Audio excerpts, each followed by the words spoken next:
ఎక్కడ చూసినా చాలా ట్రెండ్ అవుతున్న బాయిల్డ్ ఎగ్ ఆమ్లెట్‌తో కర్రీ చేశాను.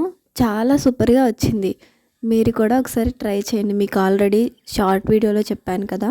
ఇంకా ప్రాసెస్ విషయానికొస్తే ముందుగా 2 ఎగ్స్‌ని బ్రేక్ చేసుకొని ఒక గిన్నెలో వేసుకొని అందులో ఉప్పు, కారం, పసుపు వేసుకొని మిక్స్ చేసుకొని పక్కన పెట్టుకోవాలి.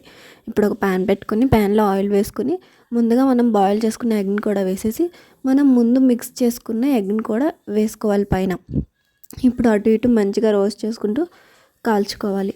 మనం ఎన్నైతే ఇలా చేసుకోవాలనుకుంటున్నామో అలా ప్రిపేర్ చేసుకున్న తర్వాత ఇంకా కర్రీ విషయానికి వస్తే ముందుగా ఒక ప్యాన్ పెట్టుకొని ప్యాన్లో ఆయిల్ వేసుకొని ఇక్కడ చూపిస్తున్న మసాలాలని వేసుకోవాలి. బిర్యానీ ఆకు, లవంగం, చెక్క, మొగ్గ అవన్నీ కూడా. తర్వాత అల్లం వెల్లుల్లి పేస్ట్, ఆనియన్ కూడా పేస్ట్ చేసుకొని వేసుకోవాలి. ఇప్పుడు ఇవన్నీ కూడా మూత పెట్టుకొని ఒక 5 మినిట్స్ ఉడికించుకోవాలి.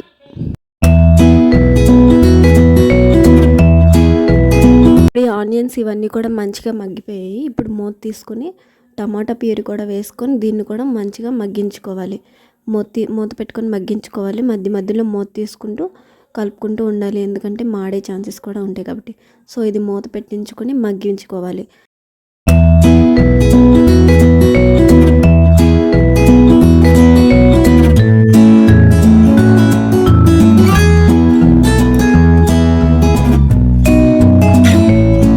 ఇప్పుడు చూడండి ఇదంతా కూడా మంచిగా మగ్గిపోయింది. ఇందులోకి తగినంత ఉప్పు, కారం, పసుపు, ధనియాల పొడి కూడా వేసుకోవచ్చు. ఆప్షనల్, మీ ఇష్టం అది.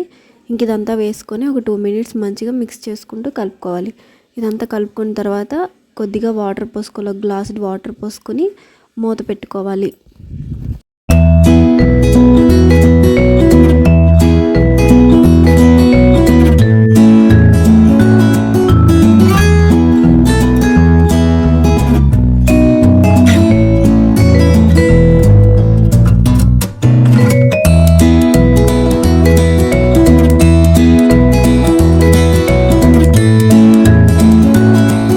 ఇక్కడ చూడండి అల్లం వెల్లుల్లి పేస్ట్, టమాటా ప్యూరీ, మసాలాలు అన్నీ కూడా మంచిగా ఉడికి బాగా మగ్గిపోయి ఇప్పుడు మనం ముందుగా వేసుకున్న బాయిల్డ్ ఎగ్స్ని కూడా వేసుకొని మూత పెట్టేయాలి. మూత పెట్టి ఒక 5 మినిట్స్ ఉంచుకున్న తర్వాత లాస్ట్లో కొద్దిగా కొత్తిమీర వేసుకొని ఒక 2 మినిట్స్ కుక్ అవ్వనిచ్చి స్టవ్ ఆఫ్ చేసుకుంటే టేస్టీ ఎగ్ కర్రీ రెడీ అయిపోయింది.